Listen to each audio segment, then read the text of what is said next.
রবীন্দ্র রচনাবলীর নবম খণ্ড দিয়ে চাপা দেওয়া সুইসাইড নোট। ছেলেকে লেখা। লিখে হাতে ব্লেড নিয়ে বাথরুমে ঢুকেছিলেন মাস্টার মশাই। দুপুরবেলা কাজের লোক দরজার তলা দিয়ে রক্ত আসছে দেখে চিৎকার করে ওঠে। ছেলেকে লেখা এই তার প্রথম এবং শেষ চিঠি। অরণি, আমি বিশ্বাস করি সন্তান পবিত্র জলের মতো। যদিও তোমার সঙ্গে আমার সম্পর্ক ভালো নয়, তবু তোমাকে লিখে রেখে যাই। গত 2 বছর তোমার মায়ের চিকিৎসা বাবদ আমার যৎসামান্য সঞ্চয় আপাতত নিঃশেষিত। চিকিৎসার ব্যয়ভার আমি আর নিতে পারছিলাম না। জীবনে তোমার টাকা ছুঁইনি, মরেও ছোবো না। আমি আজীবন ছাত্র পড়িয়েছি, জ্ঞানতা কোনো অন্যায় করিনি।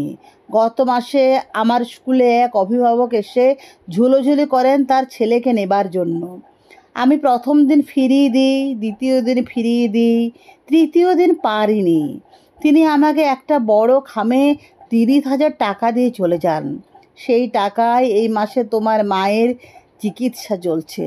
জানি না তিনি বাড়ি ফিরবেন কি না কোনো দিনও। ফিরলে বলো, পৃথিবীতে আমার বেঁচে থাকার অধিকার চলে গেছে। ইতি বাবা।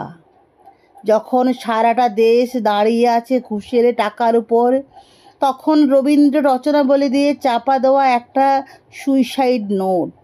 হাসপাতালের গাছের তলায় গা ছমছম করছিল। এগিয়ে গেলাম সাদা কাপড়ে ঢাকা মাস্টার মশাইয়ের দিকে, একটু বেরিয়ে থাকা পা দুটোর দিকে। একটু বেরিয়ে থাকা পা দুটো যেন ভারতবর্ষের শেষ মাটি।